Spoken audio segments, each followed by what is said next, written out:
بسم اللہ الرحمن الرحیم۔ السلام علیکم ورحمۃ اللہ۔ 1، 2 اور 3 محرم کا ہمارا آج کا عمل ہے، اور یہ کسی بھی مقصد کے لیے آپ کر سکتے ہیں۔ اس عمل کو آپ کسی بھی حاجت کے لیے، کسی مشکل سے نجات کے لیے، شوہر کی محبت کے لیے، محبت کی شادی کے لیے، سسرال میں مسئلہ ہے، نوکری کے لیے، رزق کے حوالے سے مسئلہ ہے، قرض ہے یا کوئی قرض کی رقم واپس نہیں کر رہا اور کامیابی چاہتے ہیں، اولاد کے حصول کے لیے اور رشتے کی پریشانیاں ختم کرنے کے لیے، امتحان میں کامیابی، کوئی بھی آپ کا مسئلہ ہے، محرم کے 3 دن آپ نے اس عمل کو کرنا ہے اور اس کی برکتیں، خیریں آپ اپنی زندگی میں دیکھیں گے۔ عمل کی ترتیب عرض کرتا چلوں، آپ نے کیا کرنا ہے۔ 3 دن کا عمل ہے۔ پہلے دن آپ نے کسی بھی نماز کے بعد، اگر محسوس عام میں ہے تو اذان کے بعد 2 رکعت نفل صلاۃ الحاجت کے پڑھنے ہیں اگر نماز پڑھنی ہے تو، ورنہ اذان کے بعد عمل کر لیں۔ 2 رکعت نفل پڑھ لیے، اس کے بعد 3 بار آپ نے درود پاک پڑھنا ہے۔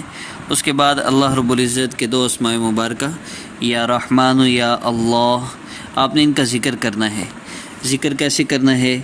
یا رحمان یا اللہ، یا رحمان یا اللہ، یا رحمان یا اللہ، اللہ رب العزت کو پکارنا ہے۔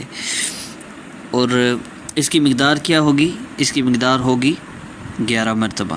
11 مرتبہ پڑھ کے اس کے بعد آپ نے 2 سے 5 منٹ اللہ رب العزت سے دعا کرنی ہے اپنے مسئلہ کے لیے، اور آخر میں پھر 3 مرتبہ درود پاک پڑھیں۔ 2 محرم کو یا ودود یا اللہ 22 مرتبہ، 3 محرم کو یا شکور یا اللہ 33 مرتبہ۔ اگر آپ 2 یا 3 محرم کو یہ ویڈیو دیکھتے ہیں تو آپ ایک نماز کے بعد یا رحمان کا وظیفہ کر لیں، دوسری نماز کے بعد یا ودودو کا کر لیں، اور تیسرے دن یا شکور یا اللہ۔ اور اگر آپ تیسرے دن دیکھتے ہیں، دوسرے دن دیکھتے ہیں تو پہلے 2 دن کا وظیفہ اکٹھا اور تیسرے دن کا تیسرے دن، اور اگر تینوں دن دیکھتے ہیں، تیسرے دن دیکھتے ہیں تو تینوں وظائف کو آپ نے 3 نمازوں میں کر لینا ہے، اور 2 رکعت نفل صلاۃ الحاجت آپ نے ضرور پڑھنی ہے، اور دعا کر لینی ہے آخر میں 2 سے 5 منٹ، اور پھر درود پاک 3 مرتبہ پڑھ لینا ہے۔ اور یہ جو دعا ہے، اس عاجز کو اپنی دعاؤں میں یاد رکھیے گا۔